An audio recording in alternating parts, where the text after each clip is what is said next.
Next point, last time हमने क्या किया था, टॉर्क के बारे में पढ़ा है। नेक्स्ट पॉइंट जो हम आज पढ़ेंगे वो है कपल। अभी ये जो कपल है, कपल नाम से ही पता चलता है जोड़ी है कि नहीं। कपल यानी क्या, जोड़ी, पैर किसका, फोर्सेस का। देखिए जो रोटेशनल मोशन है वो दो तरीके से प्रोड्यूस हो सकता है। पहला, कल मैंने आपको बताया कि अगर एक एंड पिवोटेड है,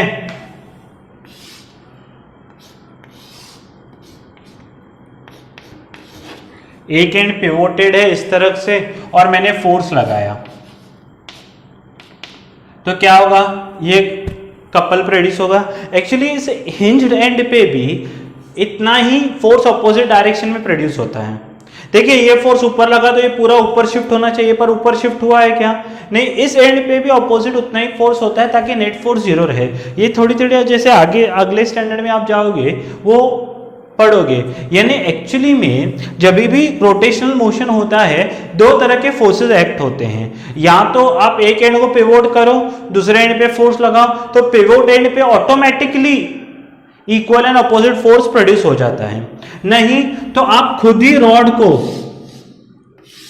क्या करो, दो इक्वल बट अपोजिट फोर्सेस लगाओ, तो क्या होता है, चीज रोटेट होती है। जैसे मान लो कि कॉइन होता है, कॉइन आप कैसे रोटेट करते हो, ऐसा, इजंट इट, एक तरफ नीचे फोर्स लगाते हो, एक तरफ ऊपर, तो वो क्या घूमता है coin, isn't it. Two equal but opposite forces acting on two opposite ends, two equal but opposite forces acting at two ends of the body produce a couple. इसको हम लोग कपल बोलते हैं। Two equal but opposite forces, two equal but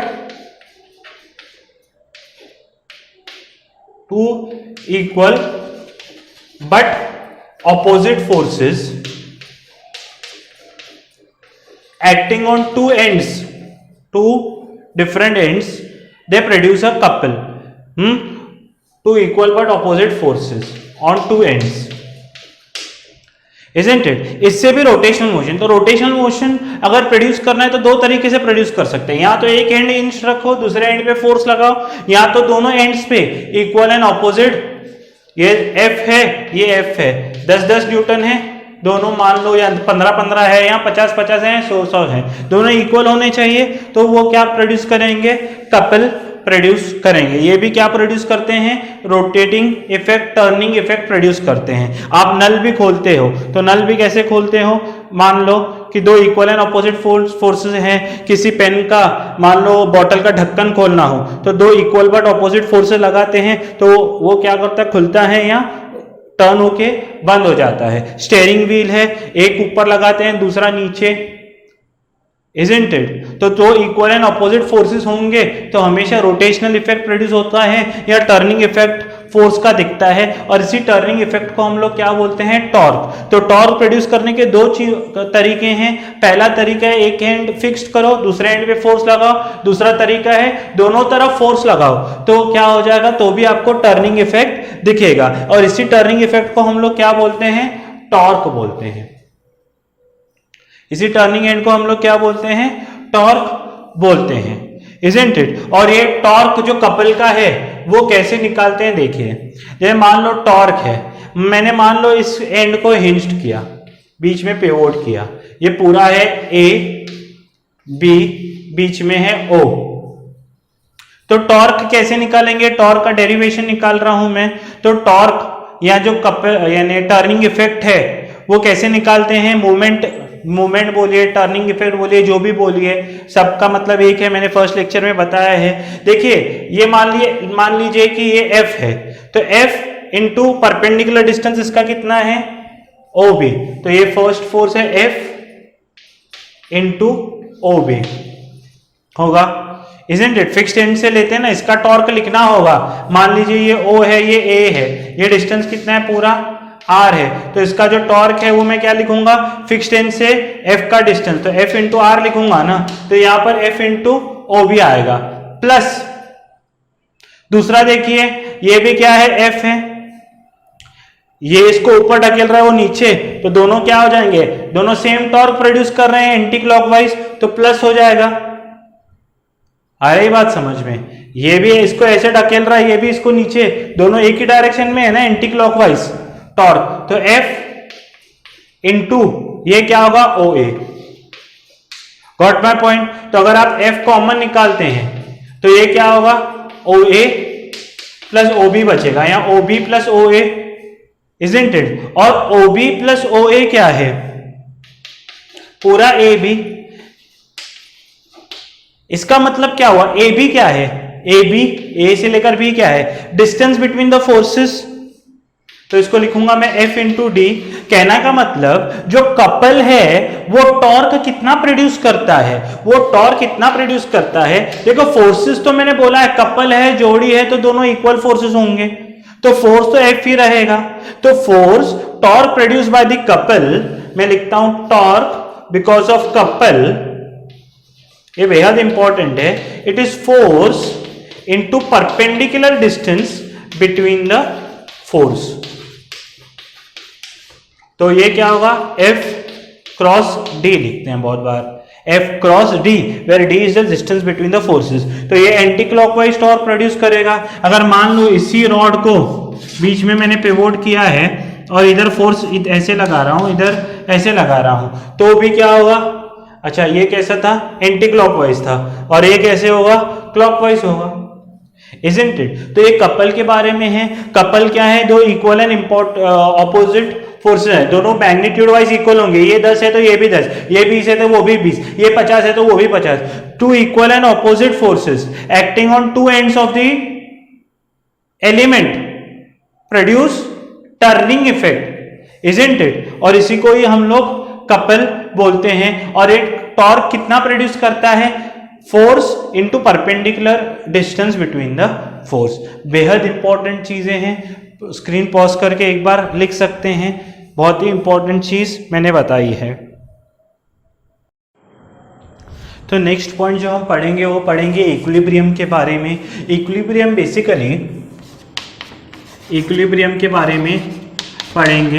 equilibrium basically दो तरह के होते हैं, एक होता है जिसको हम बोलते हैं स्टैटिक इक्विलिब्रियम, दूसरा होता है डायनामिक इक्विलिब्रियम। स्टैटिक, देखिए स्टैटिक नाम से ही आपको समझ में आता है, स्टैटिक है यानी स्टेशनरी है। स्टेशनरी का मतलब क्या है, रेस्ट। अगर किसी बॉडी पे क्या है, बहुत सारे फोर्सेस लग रहे हैं पर फिर भी बॉडी रेस्ट पर है, तो उसको बोलते हैं स्टैटिक इक्विलिब्रियम।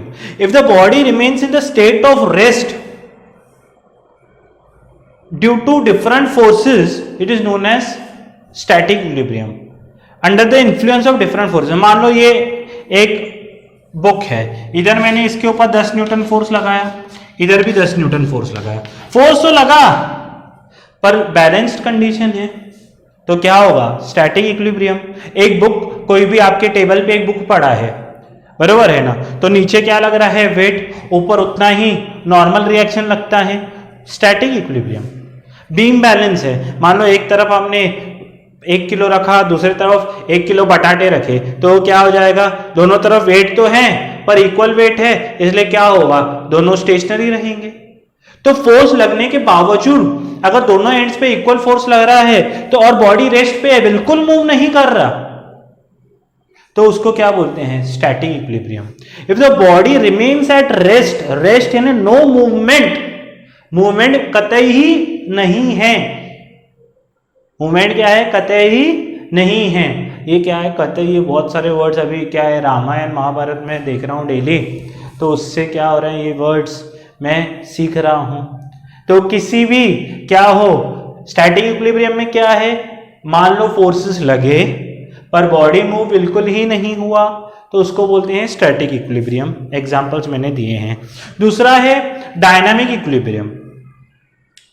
डायनामिक इक्विलिब्रियम यानी क्या, if the body remains in the same state of motion, अभी दोनों में फर्क है, सेम स्टेट ऑफ मोशन,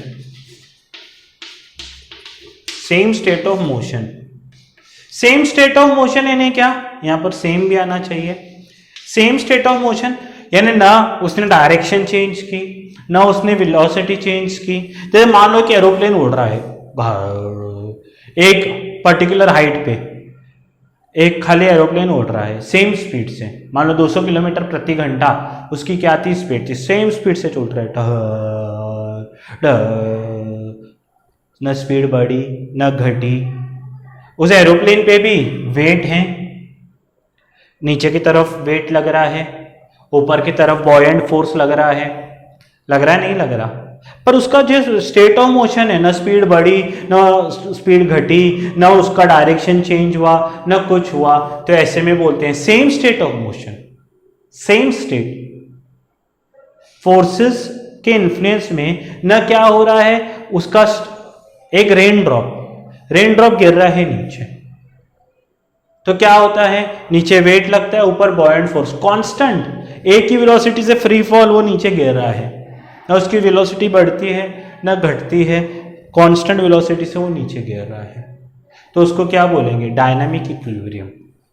इसमें क्या है, बॉडी रेस्ट पे रहती है, इसमें सेम स्टेट, ना डायरेक्शन चेंज होगा ना मोशन चेंज होगा, एक ही।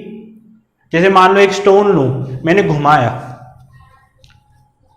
तो स्टोन पे क्या है, सेंट्रीफ्यूगल फोर्स अंदर की तरफ लगेगा, अभी सेंट्रीफ्यूगल और इसके बारे में तो आपने नहीं हुआ, सेम स्पीड से घूम रहा है, तो it is also called as dynamic. Fan एक डायनामिक इक्विलिब्रियम में सेम स्टेट ऑफ मोशन में हमेशा घूम रहा है, तो ऐसे चीजों को बोलते हैं dynamic equilibrium.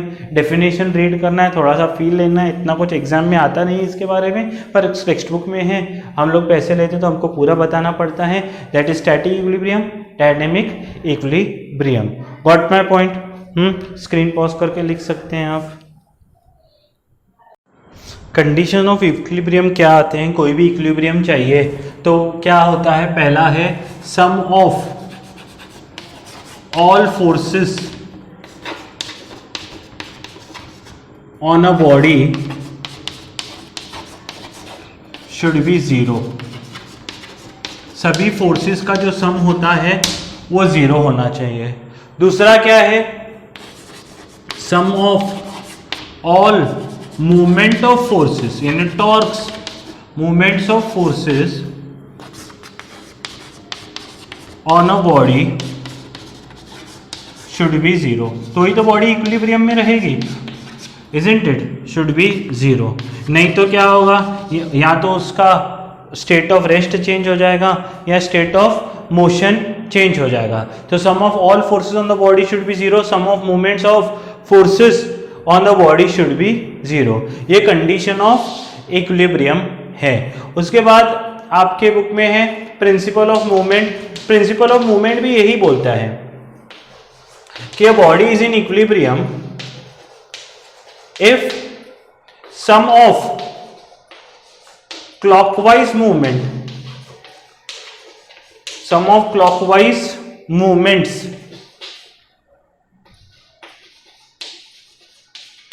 is equal to sum of anti-clockwise movements। Clockwise movement और एंटी क्लॉकवाइज मूवमेंट अगर दोनों इक्वल रहेंगे तो ही इक्विलिब्रियम होगा। मान लीजिए एक रॉड है, छोटा सा पतला सा रॉड, इसमें मैंने फोर्स ऐसा लगाया, बीच में ये फिक्स था, ऐसा लगाया, एकदम सेंटर पे है, तो ये मान लो जो ये कौन सा प्रोड्यूस कर रहा है, क्लॉकवाइज मूवमेंट, और ये कैसे प्रोड्यूस करेगा, एंटी क्लॉकवाइज मूवमेंट। एक कपल नहीं है, इजंट इट, दो अलग अलग फोर्सेस हैं। तो अगर दोनों ये जितना प्रोड्यूस इस तरफ कर रहा है वो भी इतना उस तरफ करे तो क्या होगा, इक्विलिब्रियम में होगी बॉडी। जैसे जैसे हम आगे सम्स करेंगे आपको और अच्छी तरह से समझ में आएगा। पहले आप क्या कर दीजिए, ये दोनों कंडीशंस लिख लीजिए, sum of clockwise movement and sum of anti clockwise movement in the body is equal. Got my point? तो मैं आगे सिखाता हूं। तो यहाँ पर देखिए इस पर्टिकुलर यूनिट पे कुछ फॉर्मूले हैं। जैसे फॉर्मूला क्या है, torque equal to force into perpendicular distance. Torque ही क्या होता है, मूवमेंट ऑफ फोर्स होता है, ये हमने सीखा है। Second point, torque due to couple. Torque due to couple क्या है, force into perpendicular distance between the forces. Force into perpendicular distance between the forces. तीसरा है principle of movement, that is sum of clockwise movement is equal to sum of anti clockwise movements होता है। और यहाँ पर एक sum है movement of force 10 newton, यानी फोर्स कितना है गिवन क्या है, फोर्स 10 न्यूटन है दोस्तों, इस 5 न्यूटन मीटर टॉर्क का यूनिट है। तो मूवमेंट ऑफ फोर्स यहाँ टॉर्क कितना है 5 newton meter about point O. Find the distance of force from point O. तो डिस्टेंस ने परपेंडिकुलर डिस्टेंस ही फाइंड करना है। तो टॉर्क को हम क्या लिख सकते हैं, force cross r, r cross F या F cross r. R is a perpendicular distance को आर बोलते हैं। तो ये क्या होगा 5, फोर्स कितना है 10 इंटू आर।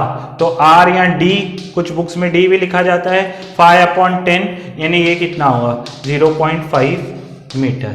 समझ में आया। तो इस प्रकार के सम्स होते हैं, स्क्रीन पॉज करके आप लिख सकते हैं। यहाँ पर देखिए और आगे 2 सम्स में करा रहा हूँ। ये क्या है, nut is opened by a wrench of length 10 centimetre. तो रेंज कितना है, उसका लेंथ जो है वो कितना है 10 centimetre, isn't it. Force required is 5 Newton.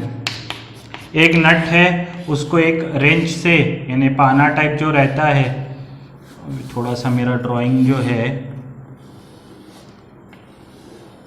ऐसा खोला गया है, इसका लेंथ कितना है 10 सेंटीमीटर। और यहाँ पर जो फोर्स लगा रहा हूँ मैं खोलने के लिए, वो कितना है, फोर्स 5 न्यूटन है।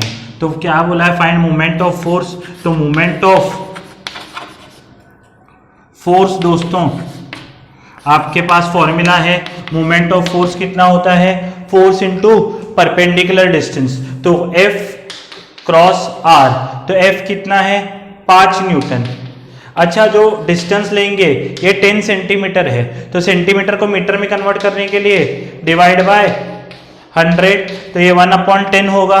तो इंटू 1/, ये 5 न्यूटन और ये 1/10 मीटर, मीटर में लेना पड़ेगा ना। तो 5/10 आएगा आंसर, जो कि फाइनल है 0.5 newton meter.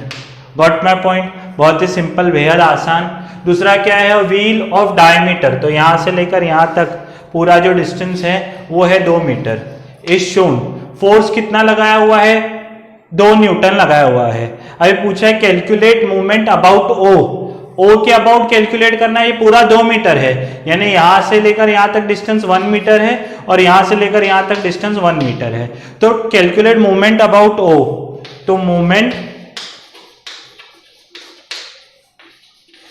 About O, isn't it. तो फोर्स इनटू परपेंडिकुलर डिस्टेंस।